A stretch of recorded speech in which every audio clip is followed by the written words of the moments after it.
All right, we are jumping straight into a story that is absolutely exploding across social media in the United States right now. We're talking about a truly bizarre and frankly shocking scandal, and it's coming from the very highest office at the Pentagon. So, picture this. Those are the words being delivered during a formal prayer at a Pentagon leadership summit. A very somber, very serious passage, right? All about justice and vengeance and the struggle against evil, being read to the nation's top military brass. Now, you'd assume that's from the Bible. I mean, it sounds like it should be, but it's not.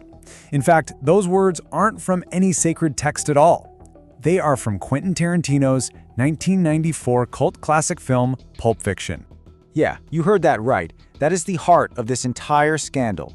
The United States Secretary of Defense, Pete Hegseth, quoted a famous movie monologue at a formal Pentagon event and actually presented it as scripture. The mistake is just staggering.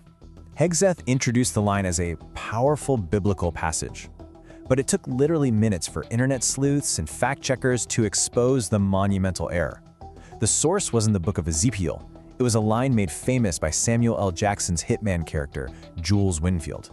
And let me be clear, this is not being treated as some simple mistake. The reaction has been incredibly swift and absolutely brutal.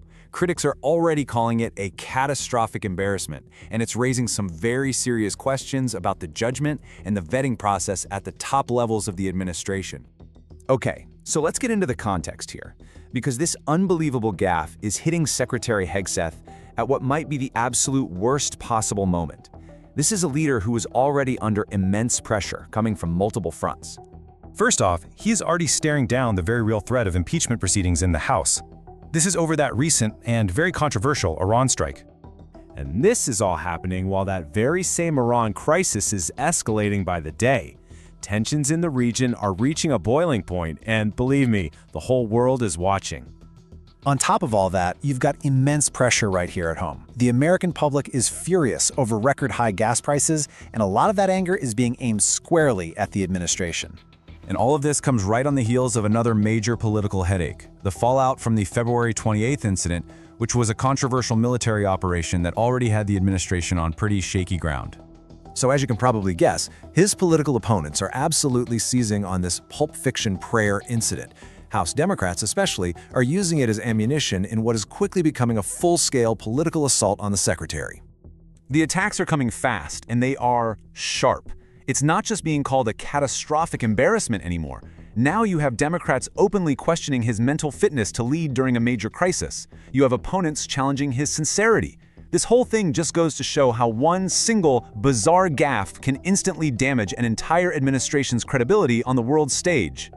So the crucial point that critics are hammering home is this. Is this a serious defense secretary?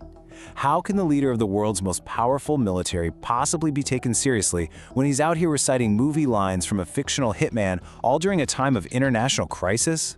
And that all brings us to the ultimate question at the heart of this exploding story. What are the real stakes here for Secretary Hegseth's career?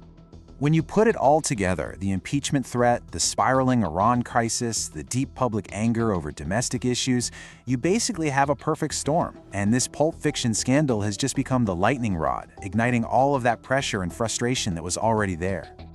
And so we are left with this one stark and urgent question, the one being asked in the halls of power and all over the news right now. With his judgment and his very fitness for office under such intense fire, is this the final straw for Pete Hegseth?